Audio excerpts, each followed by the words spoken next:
Hello, you beautiful human. Today we're tackling a topic that is all too familiar to breastfeeding warriors, mastitis and engorgement. If you ever feel like your breasts are going to explode, this one's for you.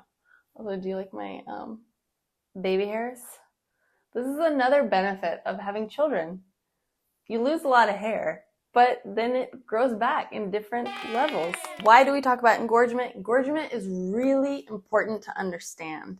It is when your breasts are so full of milk because either there's been too long of a gap between a feed and the milk sat for too long, it starts to congeal, or your breasts are making more milk than your baby actually is taking out. Engorgement is very common. You just need to get the milk out. This is a great sign of milk production. It is uncomfortable, but it is good. It is good that you are experiencing this, even though sometimes you wish you weren't, because it can just feel quite overwhelming.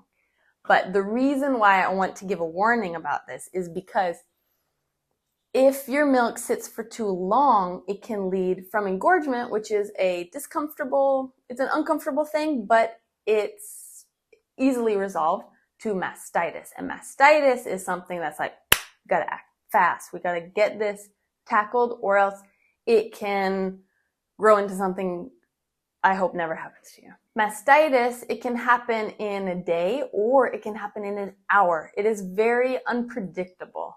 Just like our gut has a balance of bacteria, our breast has this balance as well. And when milk is sitting for too long, unhealthy bacteria starts to grow and multiply, and it creates an infection that's in our breast. So they're still trying to figure out, is it bacterial overgrowth? Is it inflammation? We're not quite sure, but we know how to treat it, which is awesome. One of the biggest things you can do to prevent mastitis is removal of milk.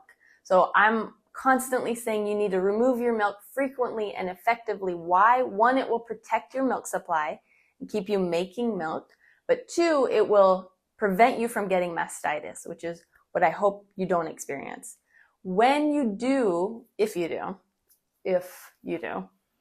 experience mastitis, it is more common that you'll experience it multiple times if you get it the first time. How do you know if you have mastitis? With mastitis, your breasts are still feeling really full and tender, but there's redness. There's almost like even more tenderness about it. You might start feeling achy, like you have the flu. You get a fever. You're just feeling unwell. This is a sign of mastitis. Sometimes you have all the symptoms. Sometimes you have one. Act on it. Don't wait. Here's what you need to do if you think you have mastitis. Empty the breast. Have your baby feed on the breast that is hurting you. Typically, babies are more effective at removing milk than pumps are, unless there's a feeding situation that needs to be worked on. So get your baby to breastfeed, because pumps are made to mimic baby feeding. Formula is made to mimic breast milk. So our babies are more effective in most cases, and our breast milk is more nutritious in all cases. Number one, empty the breast. Number two, nourish your body and rest. Drink a lot of water, get some coconut water, get some ginger tea. Ginger helps fight inflammation, garlic as well, and just fill your body with good, nutritious meals so that you can fight this infection and it doesn't spread. If it continues, if your fever doesn't break, if you're still feeling terrible after 24 hours, you need to contact your doctor, because at that point it might have moved to where you need antibiotics to treat it. And then look out for thrush, which I cover in a different video. I'll put it here somewhere. Future Jessica, put the video here. But feed the baby on the breast that hurts. There's nothing wrong with your milk. It's not an infected milk.